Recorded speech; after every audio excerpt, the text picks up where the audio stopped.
क्या आप जानते हैं कि इतिहास के पन्नों में एक ऐसा मसीही संत भी था जिसने प्रार्थना की और 2000 साल का मरा हुआ व्यक्ति जिंदा हो गया। इंसान ही नहीं बल्कि जानवरों को भी उसने जिंदा करके दिखाया, जिसे मारने के लिए सम्राटों ने दर्जनों तरकीबें लगाई, लेकिन हर बार वे मौत से जीत जाता। जो जहर पीकर भी नहीं मरा, जिसे चक्के के साथ बांधा गया ताकि चलते चक्के से उसके बदन को काटा जाए, लेकिन उसे कुछ नहीं हुआ। जिसे चूने के पानी में 3 दिन तक भिगोया गया, लेकिन वे नहीं मरा। जिसे नुकीले कीलों वाले जूते पहनाकर शहर में दौड़ाया गया। हम बात कर रहे हैं इतिहास में दर्ज एक ऐसे मसीही संत की जिनका जीवन मसीह के लिए इस कदर समर्पित था कि यीशु मसीह स्वयं उसकी परीक्षाओं में उसके साथ रहे। जिसे ना जाने कितनी ही बार मौत की सजा सुनाई गई, लेकिन परमेश्वर उसके साथ था। The heroes of faith series में आज हम बात करने जा रहे हैं संत जॉर्ज की। कौन है ये संत जॉर्ज? आइए हम वीडियो के माध्यम से जानते हैं। आपसे विनती है कि वीडियो को पूरा देखें। तो आइए हम बढ़ते हैं अपने विषय की ओर। संत जॉर्ज का जन्म 3री शताब्दी को आधुनिक तुर्की में हुआ। इनके माता पिता ईसाई थे। इनका पालन पोषण परमेश्वर के वचनानुसार ही हुआ। इनके पिता को भी यीशु मसीह पर विश्वास करने की खातिर शहीद कर दिया गया था।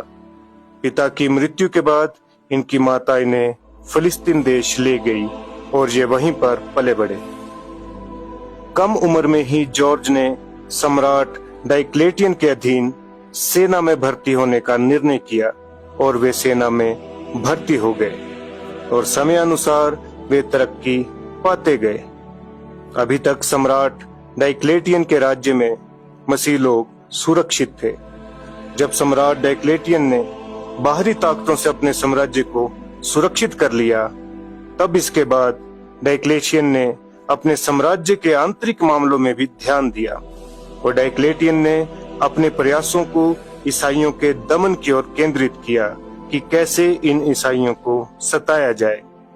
वर्ष 303 में डायक्लेटियन ने एक बैठक बुलाई जिसमें उसकी सेना के खास सभी लोग थे, संत जॉर्ज भी। और उस बैठक में सम्राट ने ईसाइयों पर अत्याचार करने के निर्देश दिए। जब सम्राट ने ये आदेश दिया, संत जॉर्ज उस समय वहीं मौजूद थे। सम्राट ये जानता था कि संत जॉर्ज एक ईसाई हैं। सम्राट ने संत जॉर्ज को उनकी वफादारी के प्रमाण के तौर पर बुत प्रस्त बलिदान देने को कहा, ताकि मसीहियों पर उत्पीड़न के जो आदेश सम्राट ने दिए थे, जॉर्ज उसका सही से पालन कर सकें और मसीहियों पर अत्याचार कर सकें। संत जॉर्ज सम्राट डायक्लेटियन के सामने खड़े हुए और यीशु मसीह पर अपने विश्वास को स्वीकार करते हुए उन्होंने सम्राट को क्रूस की कथा सुनाई और मसीह के ईश्वरत्व के बारे में बताया। सम्राट ये सब सुनकर क्रोध से भर गया और उसने ये आदेश दिया कि संत जॉर्ज को अभी जेल में डाल दिया जाए और यातना के तौर पर उसके सीने पर, उसकी छाती पर एक बड़ा पत्थर अर्थात एक शिला रख दी जाए। और सम्राट के हुक्म की तामील हुई और संत जॉर्ज के साथ सिपाहियों ने ऐसा ही किया। लेकिन संत जॉर्ज पर इस शिला का, इस बड़े पत्थर का कोई प्रभाव नहीं पड़ा। अगली सुबह सम्राट ने फिर से संत जॉर्ज को दरबार में पूछताछ के लिए बुलाया, लेकिन संत जॉर्ज विश्वास में अड़े रहे और उन्होंने स्वर्गीय धन के विषय में सम्राट को बताया। सम्राट फिर से क्रोधित हुए और उन्होंने जल्लादों को बुलाया और उन्हें धारदार हथियारों के साथ एक चक्के अर्थात एक पहिए पर बांध दिया गया, ताकि पहिया घूमे और संत जॉर्ज के शरीर को चीरता हुआ जाए। संत जॉर्ज जब पहिए पर पड़े थे, तब उन्हें यीशु मसीह की आवाज सुनाई दी कि मत डर, मैं तेरे साथ हूं। इस धारदार पहिए का संत जॉर्ज पर कोई प्रभाव नहीं पड़ा। ये देखकर वहां मौजूद रोमन सेना के 2 बड़े अधिकारी और लगभग 2000 सैनिकों ने इस आश्चर्य क्रम को देखकर अपने जीवन को मसीह को समर्पित कर दिया। जब सम्राट को यह पता चला कि उसके राज्य में इतने सारे लोग मसीह पर ईमान ला चुके हैं, तो उसने उन तमाम लोगों को मरवा डाला। फिर सम्राट ने आदेश दिया कि एक गड्ढा खोदा जाए और उसे चूने के पानी से भर दिया जाए। फिर संत जॉर्ज को चूने में भिगोकर उस गड्ढे में फेंक दिया गया, क्योंकि सम्राट ये समझता था कि चूना धीरे धीरे संत जॉर्ज के शरीर को गलाकर नष्ट कर देगा, लेकिन हुआ कुछ नहीं। संत जॉर्ज के शरीर पर इस चूने के पानी का रत्ती भर फर्क नहीं पड़ा।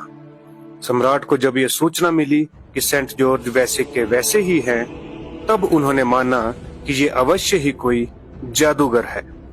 लेकिन संत जॉर्ज ने सम्राट से कहा कि ये कोई जादू नहीं, बल्कि मेरे परमेश्वर मसीह की सामर्थ है। फिर सम्राट ने आदेश दिया कि संत जॉर्ज को लंबे लंबे कीलों वाली जूती पहनाकर या सैंडल पहनाकर पूरे शहर में दौड़ाया जाए, और जब वे चलें तो उसे पीटा जाए, ताकि तमाम दुनिया उसके हश्र को देखकर डरे और मसीह का ख्वाब भी न ले। और संत जॉर्ज के साथ ऐसा ही किया गया, लेकिन मृत्यु ने छू भी नहीं पाई। इसके बाद देखने वालों ने ये आश्चर्य किया और मसीह की प्रशंसा की, जो संत जॉर्ज को परीक्षा में स्थिर खड़े रहने का सामर्थ्य देता है। उसके बाद सम्राट डायक्लेटियन के एक निजी सलाहकार, जिसका नाम मैग्नेटियस था, उसने संत जॉर्ज को एक चमत्कार करने को कहा। वे एक ऐसे व्यक्ति की कब्र के पास से गुजर रहे थे जो कई वर्षों से मरा हुआ था। उसे पुनर्जीवित करने को कहा। संत जॉर्ज ने प्रभु यीशु मसीह से प्रार्थना की तो मृत व्यक्ति पुनर्जीवित हो गया। ये देखकर कि संत जॉर्ज ने मुर्दा व्यक्ति को जीवित कर दिया है, सभी लोग मसीह की प्रशंसा करने लगे। जब सम्राट डायक्लेटियन ने ये सब देखा तो सम्राट ने जिंदा हुए व्यक्ति से पूछा कि तुम कौन हो और तुम्हारी मृत्यु कब हुई और कैसे हुई। उसने सम्राट को बताया कि यीशु मसीह के पृथ्वी पर आने से पहले, अर्थात यीशु मसीह के जन्म से भी पहले मैं मर गया था, और तब से लेकर आज तक मैं नरक की आग में जल रहा था। लेकिन आज परमेश्वर के सच्चे दास की प्रार्थना के बाद मुझे फिर से जीवन मिला। ये सुनकर सम्राट दंग रह गया और आसपास खड़े सभी लोगों ने विश्वास किया। उसी भीड़ में एक व्यक्ति खड़ा था जिसका नाम था ब्लेसरियोस। वे एक किसान था जिसने मुर्दा इंसान को जीवित होते अपनी आंखों से देखा था। वे भी मसीह पर विश्वास करने वाला व्यक्ति था, क्योंकि इससे पहले कि वो एक मुर्दा व्यक्ति को जिंदा होते देखे, इस किसान ने इस चमत्कार से पहले भी संत जॉर्ज का एक चमत्कार देखा था, जब संत जॉर्ज ने उस किसान के बैलों को जीवित कर दिया था। और उसने भीड़ में सम्राट के सामने परमेश्वर की तारीफ की और बैलों की घटना को भी बताया कि किस प्रकार संत जॉर्ज ने उन्हें जीवित किया। ये देखकर सम्राट क्रोधित हुआ और उस किसान को भी मौत का फरमान सुना दिया, जिससे शहादत का ताज उस किसान को मिल गया। इतने चमत्कार देखने के बाद भी सम्राट अंदर ही अंदर ये मानता था कि संत जॉर्ज किसी जादू टोने की सहायता से ऐसे चमत्कार करता है। इसलिए उसने उस समय के मशहूर जादूगर अथानियस को बुलाया। अथानियस ने अपने हाथों में 2 शीशियां पकड़ रखी थी। यदि संत जॉर्ज ने पहली शीशी पी तो वे पागल हो जाएगा और दूसरी शीशी पीने के बाद उसकी मृत्यु हो जाएगी। संत जॉर्ज ने प्रार्थना की और वो शीशी पी ली जो जादूगर ने उन्हें दी थी, लेकिन संत जॉर्ज को कोई फर्क नहीं पड़ा। ये देखकर जादूगर हैरान रह गया और उसने परमेश्वर की सामर्थ्य की तारीफ करते हुए अपना मन एवं जीवन परमेश्वर को समर्पित कर दिया। जब राजा को यह पता चला कि वे जादूगर भी मसीह का मुरीद बन चुका है, तो सम्राट ने जादूगर को भी मौत के घाट उतार दिया। इतने चमत्कार देखने के बाद सम्राट की पत्नी अलेक्जेंड्रा ने भी मसीह पर विश्वास किया और अपने पति सम्राट डायक्लेटियन के सामने मसीह को कबूल किया। राजा ये देखकर अत्यंत क्रोधित हुआ और अपनी पत्नी अलेक्जेंड्रा को कैद करवा दिया। एक बार फिर संत जॉर्ज डायक्लेटियन के सामने उपस्थित किए गए। सम्राट ने आदेश दिया कि सेंट जॉर्ज उनके साथ मंदिर जाएं और देवताओं को प्रार्थना करें और बलि चढ़ाएं। जब वे मंदिर पहुंचे तो सेंट जॉर्ज ने प्रार्थना की और उनकी प्रार्थना से मंदिर में खड़ी सभी मूर्तियां नष्ट होना शुरू हो गई और नष्ट हो गई। मंदिर के पुजारी, वहां खड़े जितने भी लोग थे, वे ये देख रहे थे। लोगों को गुस्सा आया और उन्होंने मांग की कि संत जॉर्ज को मार डाला जाए। संत जॉर्ज को शहर से बाहर ले जाया गया और जैसे ही उन्होंने जल्लाद की ओर अपना सर घुमाया, जल्लाद ने उनका सर काट दिया, अर्थात संत जॉर्ज का सर कलम कर दिया गया। तो साथियों, आज के वीडियो में हमने देखा कि किस प्रकार एक सम्राट और एक परमेश्वर का दास, इनका कई बार आमना सामना हुआ। सम्राट ने अपनी पूरी ताकत से सेंट जॉर्ज को खत्म करने की कोशिश की, लेकिन सेंट जॉर्ज अपने विश्वास में स्थिर रहे और समय समय पर परमेश्वर ने उस सम्राट को यह दिखाया कि मैं इसके साथ हूं, और यदि आज सेंट जॉर्ज मर भी जाए तो भी ये मेरे साथ होगा। तो साथियों, जिस प्रकार परमेश्वर संत जॉर्ज के साथ थे, वे हमारे साथ भी है। परमेश्वर आज, कल और आने वाले कल में सदा एक जैसा है। परमेश्वर कभी नहीं बदलता।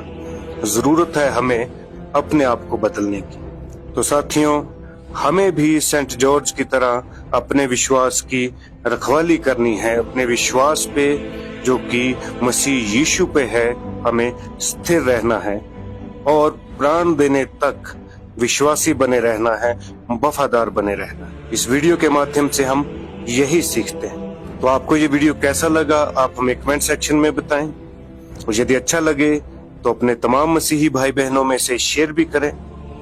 और यदि आपने हमारे चैनल को अभी तक सब्सक्राइब नहीं किया है तो आपसे विनती है कि कृपया करके आप इस चैनल को सब्सक्राइब करें।